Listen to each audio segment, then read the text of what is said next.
Mutton keema dum biryani.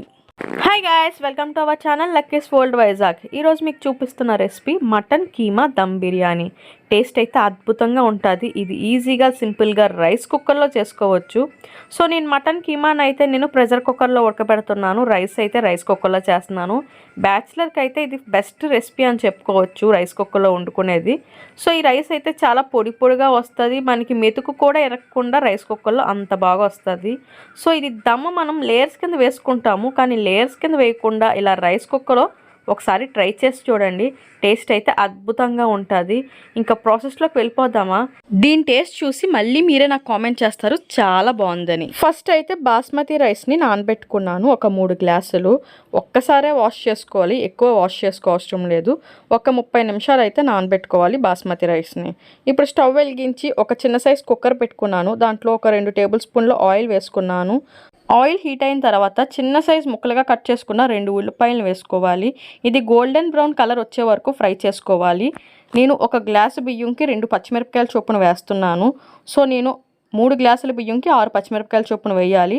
నేను ఈ mutton keema దాంట్లోకి 3 పచ్చిమిరపకాయలు వేస్తున్నాను. గోల్డెన్ బ్రౌన్ వచ్చే వరకు ఫ్రై చేసుకోవాలి.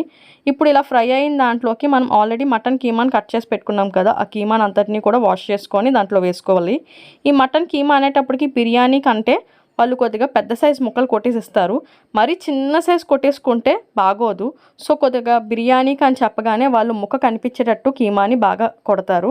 బిర్యానీకి ఆ మటన్ కీమా తగులుతేనే కదా టేస్ట్ బాగుంటుంది. అందుకనే పెద్ద సైజు ముక్కల కింద కొద్దిగా కొట్టించుకుంటే బాగుంటుంది. ఇప్పుడు నేను ఒక గ్లాస్ బియ్యంకి 1 స్పూన్ మసాలా పేస్ట్ వేస్తున్నాను. సో నేను 3 గ్లాసుల బియ్యంకి 3 స్పూన్ల మసాలా పేస్ట్ అయితే వేసుకున్నాను. దాంట్లోకే కొద్దిగా కొత్తిమీర, పుదీనా, దీంట్లో వేసుకున్న మసాలా పేస్ట్ మనం ఆల్రెడీ మన ఛానల్లో అప్లోడ్ చేసాము. నాన్ వెజ్ కర్రీస్కి, బిర్యానీస్కి చాలా బాగుంటుంది ఈ మసాలా పేస్ట్. ఒకసారి ట్రై చేసి చూడండి. మన ఛానల్లో ఆల్రెడీ అప్లోడ్ చేసాం కాబట్టి చూడొచ్చు. ఇప్పుడు ఈ కీమాలోకి తగినంత ఉప్పు, తగినంత కారం వేసుకోవాలి. ఓన్లీ కీమాకి తగినంత కారం, ఉప్పు వేసుకోవాలి. అలాగే 2 స్పూన్ల పెరుగు కూడా వేసుకొని ఒక్కసారి అయితే బాగా కలిపేసుకోవాలి. ఇప్పుడు దీంట్లో వచ్చిన వాటర్ అంతా ఇంకిపోయే వరకు ఫ్రై చేసుకోవాలి. అలాగా వాటర్ ఇంకిపోయి ఆయిల్ అంతా కూడా పైకి తేలిన తర్వాత 1 స్పూన్ ధనియాల పొడి, 1/2 స్పూన్ జీరా పొడి, 1 స్పూన్ మసాలా పొడి వేసేసుకోవాలి. ఇదంతా ఒకసారి బాగా కలిపేసుకొని వాటర్ వేసుకొని ఒక 3 విజిల్ అయితే పెట్టుకోవాలి. మనం మటన్ అయితే ఎక్కువసేపు ఉడకాలి, కీమా కాబట్టి ఎక్కువ ఉడకవసరం లేదు. దీంట్లోకి ఒక చిన్న సైజ్ గ్లాస్తో అయితే వాటర్ వేసుకొని ఒక 3 విజిల్ అయితే పెట్టేసుకున్నాను. ఇప్పుడు ఈ 3 విజిల్ వచ్చేలోపు మనం రైస్ని అయితే తాలింపు వేసుకుందాము. రైస్ కుక్కర్లోని రైస్ కుక్కర్ అయితే నేను ఆన్ చేసుకున్నాను. ఇప్పుడు ఈ రైస్ కుక్కర్లోకి నేను 3 గ్లాసుల బియ్యంకి 6 గ్లాసులు వాటర్ వేయాలి. కానీ నేను 5.5 గ్లాసులు వాటరే వేస్తున్నాను. అరడొక్కు వాటర్ అయితే వేయట్లేదు. ఎందుకంటే మనం ఆల్రెడీ మటన్ ఉడికించేటప్పుడు దాంట్లో వాటర్ వస్తుంది. ఆ అరడొక్కు వాటరు అక్కడ కవర్ చేస్తున్నాము. సో నేను ఇప్పుడైతే కరెక్ట్గా 5.5 కప్పులు అయితే వాటర్ వేసాను ఈ రైస్ కుక్కర్లోని. సో ఇలా వాటర్ వేసిన దాంట్లోకి నేను ఆయిల్ వేయలేదు, ఏమీ వేయలేదు. దీంట్లోకి 3 పచ్చిమిరపకాయలు వేసుకుంటున్నాను. ఆల్రెడీ 3 కీమాలో వేసాను, దీంట్లో 3 వేసాను.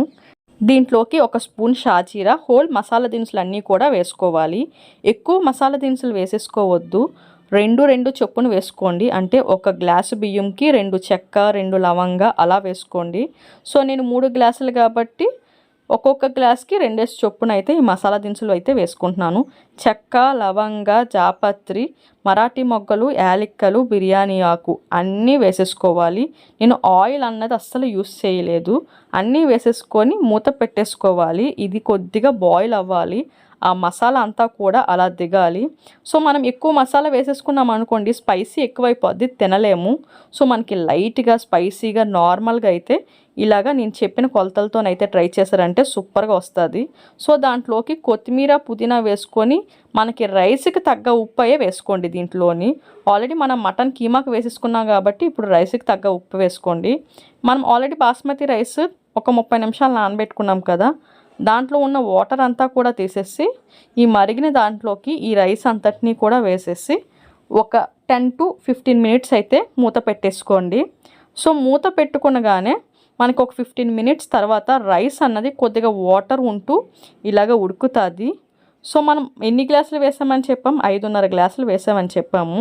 సో 5.5 గ్లాసులు వేసేటప్పటికి రైస్ అన్నది ఇలా ఉడికింది.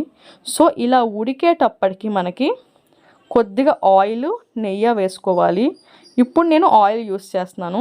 ఒక 2 స్పూన్ల ఆయిలు, ఒక 2 స్పూన్ల నెయ్యి కూడా వేసుకోండి దాంట్లోకి.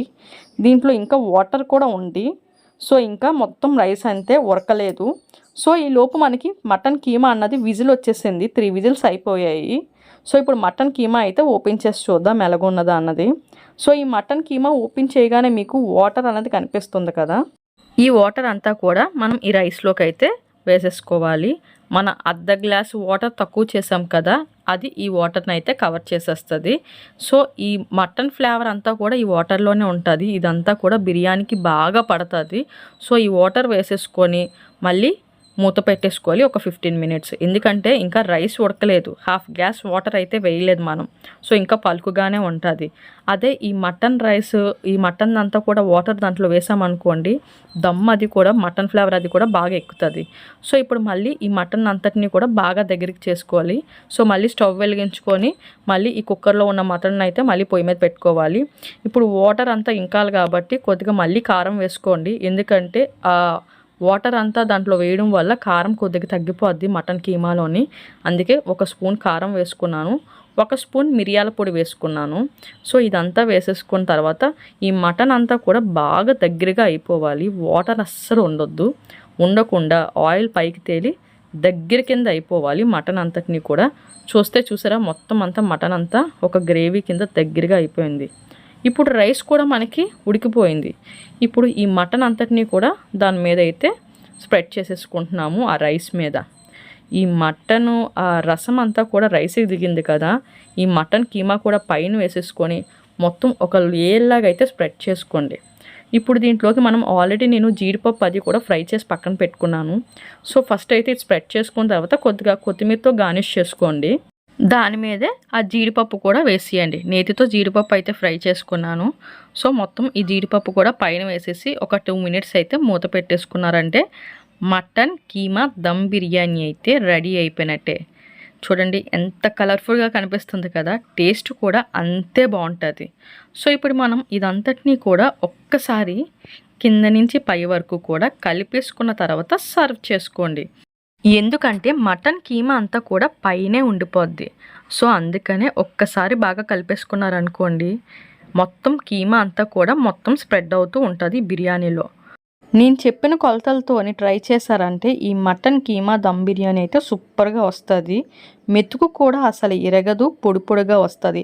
చాలామంది ఏంటంటే లేయర్స్ వేసేటప్పుడు ఏంటంటే రైసు సపరేట్గా ఉడికిస్తారు కదా, అది కొంతమందికి 90% ఉడకొచ్చు, కొంతమందికి ఏమంచి పేస్ట్ అయిపోవచ్చు, కొంతమంది తక్కువ ఉడకొచ్చు. లేయర్ వేసేటప్పటికి ఉడకకుండా ఉంటుంది. అది నాకు ఎక్స్పీరియన్స్ అయ్యింది. అందుకనే ఇలా ట్రై చేసి చూశాను. టేస్ట్ అయితే సూపర్గా వచ్చింది. దమ్ బిర్యానీ లాగే టేస్ట్ వచ్చింది. లేయర్స్ కూడా వేసుకోవసరం లేదు. ఒకసారి ట్రై చేసి చూడండి. దీన్ని ట్రై చేసి దీని టేస్ట్ చూసి మళ్ళీ మీరు నాకు కామెంట్ చేయండి చాలా బాగుందని. Bye bye.